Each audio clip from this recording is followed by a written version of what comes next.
trusted news source, ABC6 News at Noon. Good afternoon, everybody, and thanks for joining us. I'm Doreen Scanlon. We begin with coverage of our schools now, and it is a big day for students and teachers across Rhode Island. Face masks are officially optional. Many entered the classroom today without one for the first time in years. ABC6 News reporter Laura Puglisi is live at the Department of Education with more. Laura? Well, Doreen, it is a day that so many people have been waiting for so long, and it comes, of course, as COVID cases are down significantly. A lot of students and teachers are now vaccinated. We spoke to people in Coventry today who seemed pretty excited for the change. No mask in school. It's exciting.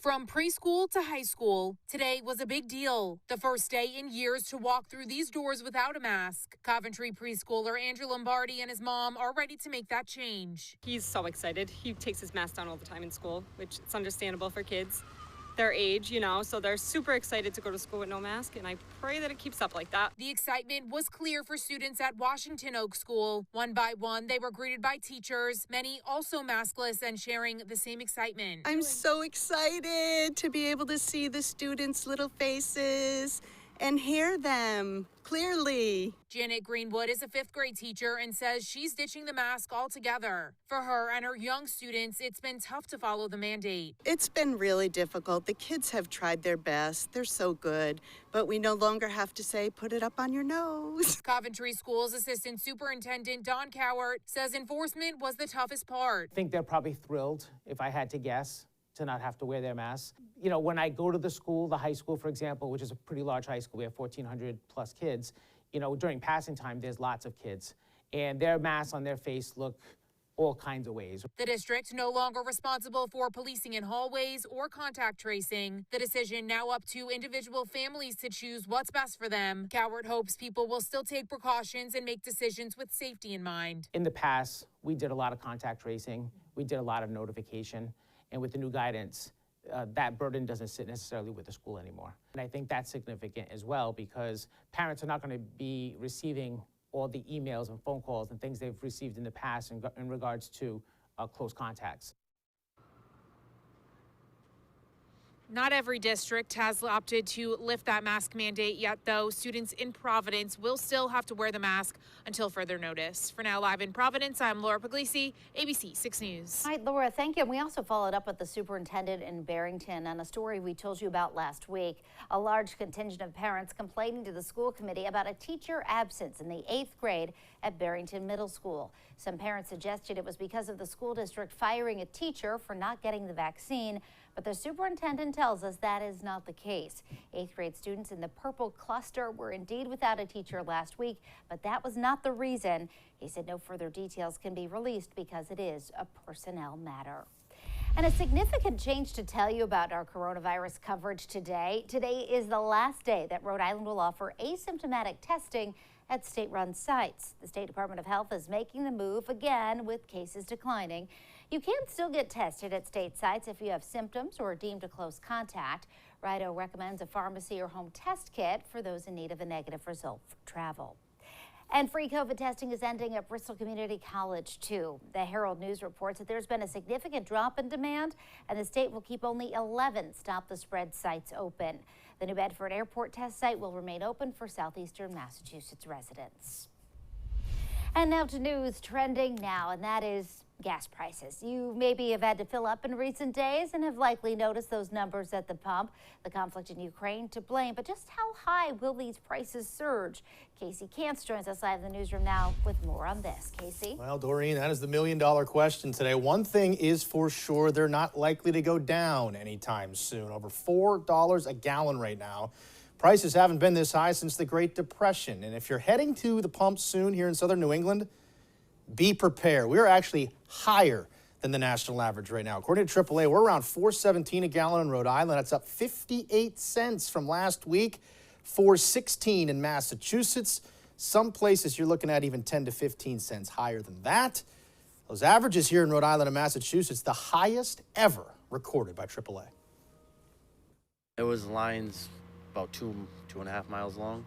I was taking a drive to Walmart with my wife, and it was insane. Well, I work overnight most of the time, And I see people all the time coming in with the gas canisters, filling those up just to not spend as much money. I remember when it was like 2 something. Yes, those were the times. Literally just minimize where I'm going, you know, go out unless it's like necessary, you know, because try to save as much gas as I can. Because, you know, money doesn't always go on trees. No, it certainly doesn't. You can also expect home heating and food prices to rise due to the reliance on crude oil and fuel for transportation. All of it, again, attributed to the instability in Ukraine as Russia continues its attack there. So what do we do? Well, AAA advising people to plan ahead, make an effort to conserve gas if you can. Be a little more aware. Try to do away with any unnecessary trips or maybe carpool in some cases if you can. Also, keep your vehicle's maintenance in check, including making sure tires are properly inflated because, Doreen, these numbers only expected to rise. Live in the newsroom, Casey Cantz, ABC6 News. All right, Casey, thanks. And happening right now in Boston, Jen Andrade waiting to hear her sentence. She is Jaisal Correa's former chief of staff. Her sentencing hearing going on right now. Up for discussion, going down to a single charge on Andrade's plea, which could end with a prison sentence anywhere from 0 to 6 months. Andrade again pled guilty last month after the judge initially rejected her guilty plea last June. Andrade faced extortion and bribery charges. Correa was convicted on nearly 24 charges, including wire fraud to extortion. He was sentenced to 5 years and has had his prison report date pushed back several times. And now to news new at noon. Colonel James Manny expected to leave the Rhode Island State Police.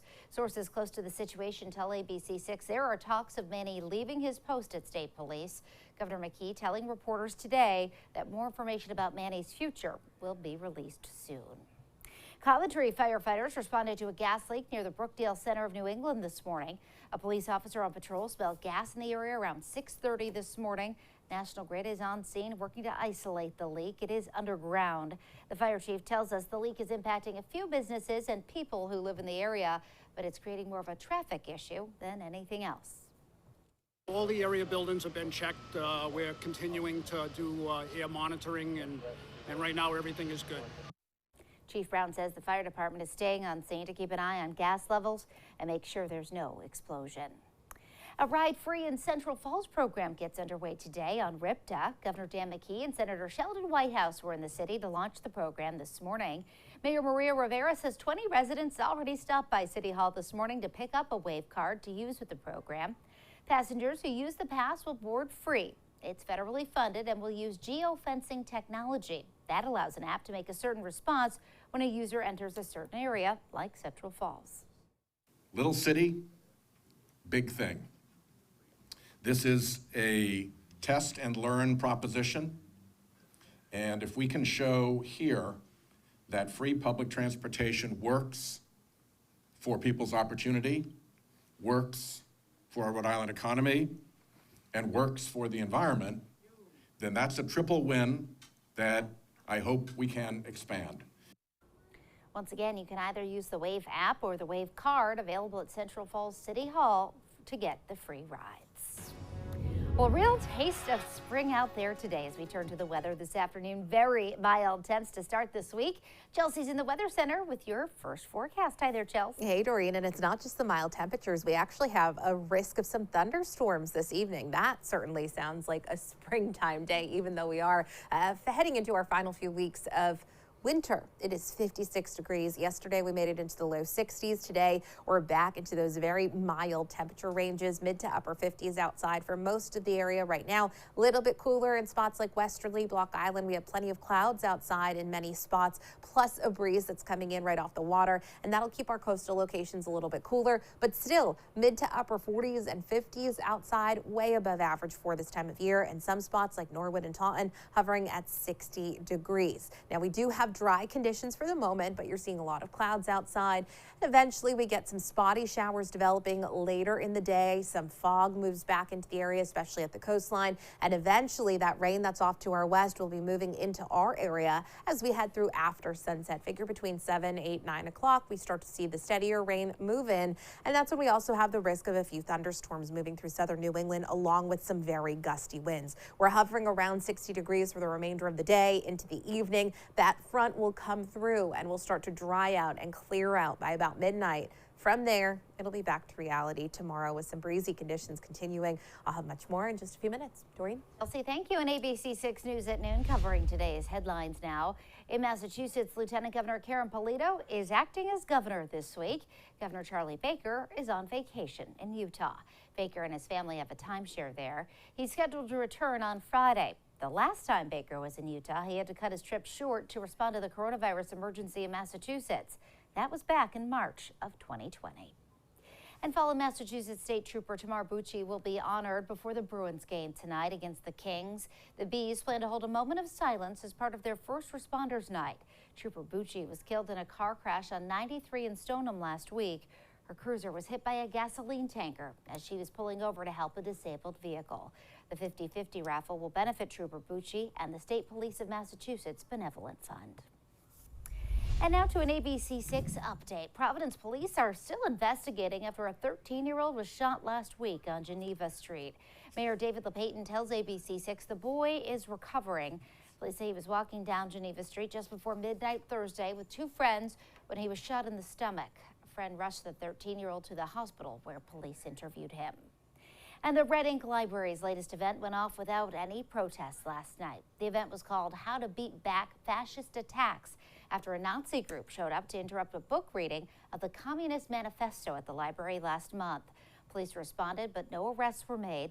The library's director tells us there were no disruptions or negative interactions, and there was a capacity crowd on hand. Still to come here on ABC6 News at noon. Russia accelerating its attacks across Ukraine, advancing closer to key cities as the humanitarian crisis grows more dire. And later, be honest, do you cheat on Wordle? What a new study says about Rhode Islanders looking for a game hack.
Now to the crisis in Ukraine. For the third time since Russia's war in Ukraine began, delegates from both countries are sitting down for talks.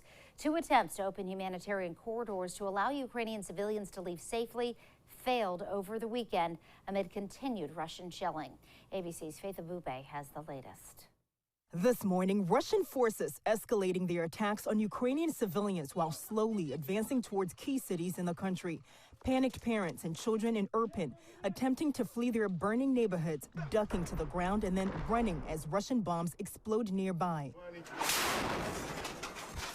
According to the mayor, at least 8 people were killed, including 3 members of the same family, when this Russian mortar hit. The UN says at least 400 civilians have been killed since Russia's war on Ukraine began, but warns actual figures are much higher.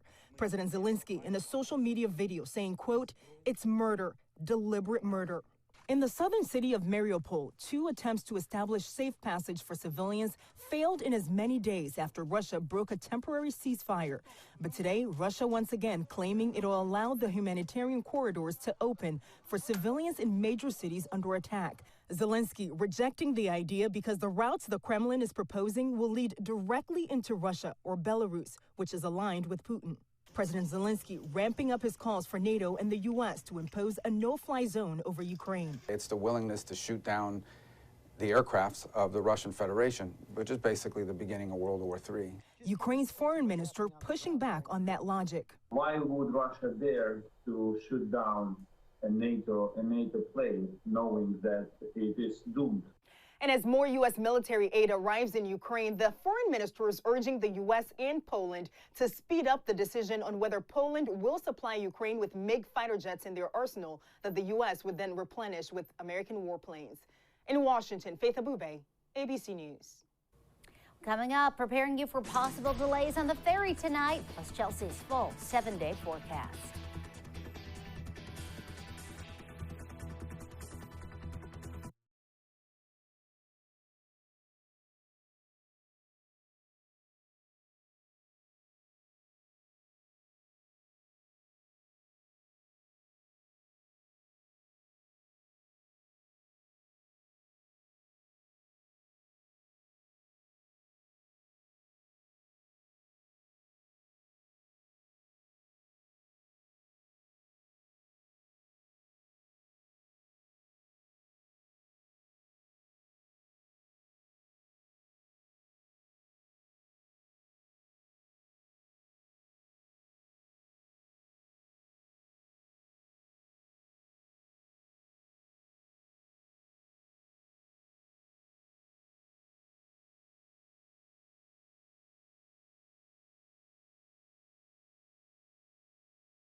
Well, the Steamship Authority is warning of potential delays tonight if you're traveling to Martha's Vineyard or Nantucket.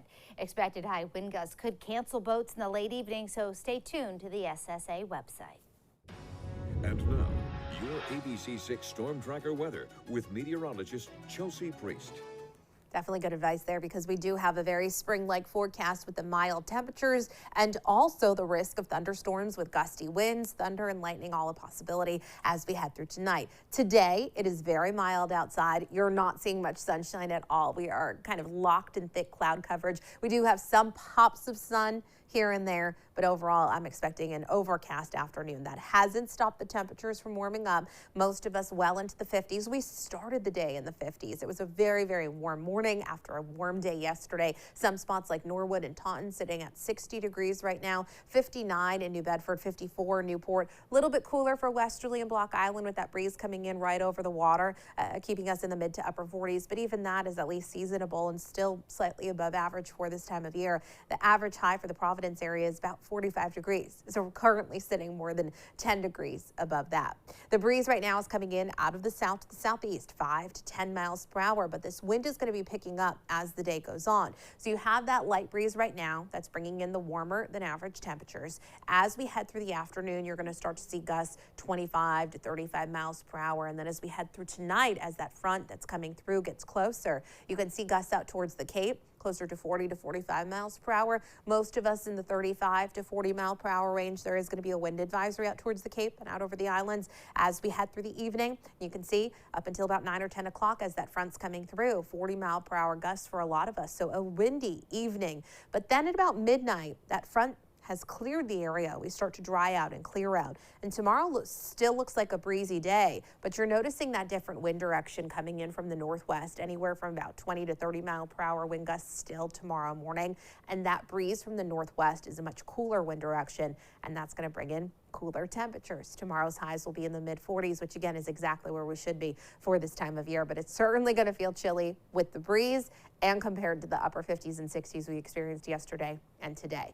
Satellite radar image loop over the last 6 hours shows you a lot of clouds in place. At times you get some pops of sun, but all in all, we are looking at overcast conditions. First batch of rain lifts to our north, but we're looking at this cold front that trails behind the low pressure system. And this is what we'll be watching as we head through this evening. So what you're looking at is a lot of clouds, some spotty showers developing through the late afternoon, early evening. Then it's about 9 or 10 o'clock that the front actually works through, and that's where we have the risk of some brief downpours, some thunder, lightning, and the gustiest of winds. Now that front clears out very quickly. This is 6 a.m. We're waking up to sunshine tomorrow.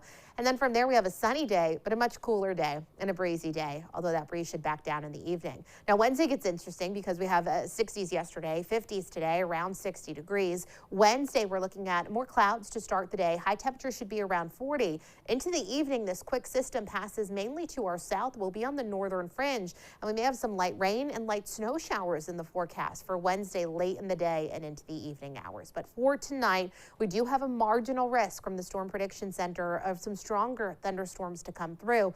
Main concern going to be those gusty winds. Today, mostly cloudy. The rain doesn't arrive until late. We're sitting in the upper 50s and low 60s inland, cooler at the coast. Rain and thunder up until about midnight, and then from there we clear out. Temperatures should stay in the upper 30s overnight, not worried about anything refreezing. And then tomorrow we'll be in the mid 40s.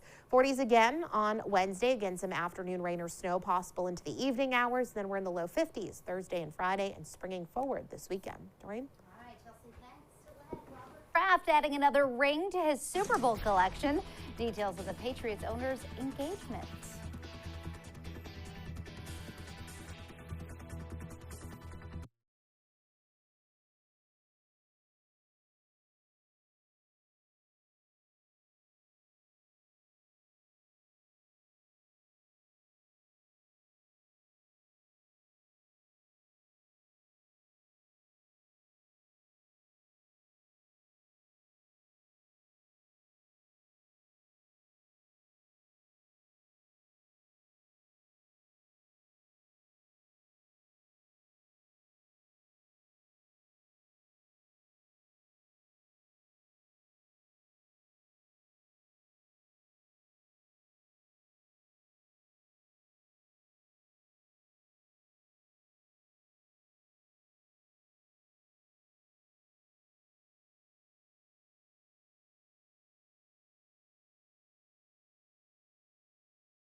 Patriots owner Bob Kraft is engaged. Tommy Hilfiger made the reveal at a gala over the weekend. He'll tie the knot with his girlfriend of a few years, Dr. Dana Blumberg. She's 47 and he's 80. They've been dating since 2019. Of course, Kraft was married to his college sweetheart Myra for 50 years before she died of cancer in 2011. We'll be back with Chelsea's forecast. Stay with us.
Rhode Island and Massachusetts, home to some of the biggest cheaters on Wordle. A study by the website WordFinderX used a Google search to see who's looking up the answers the most. People were particularly inclined to cheat on the words swill and aroma. The study found that New Hampshire's the worst, but Rhode Island is tied for second with Vermont. Massachusetts came in 5th place in the cheating ranks. So y'all cheaters out there. I just asked you before we even came back. How do you even cheat on Wordle? I guess people are Googling to find out the answer. I've found they love a double letter. Okay. That's been coming up. Swill, aroma. Okay. That's been playing. happening. Oh. I know. The bus was coming quick. I used to play at the bus stop. Interesting. I know. Okay. I know. I quit. Okay then, Doreen. I quit. Wow. Okay. We have a round of thunderstorms coming through this evening. We'll be sunny but cooler tomorrow. All right. There you go. All right. Thanks for joining us for the news at noon. You hung in there, Chelsea. Good job. The news continues first at 4. Have a great afternoon, everybody.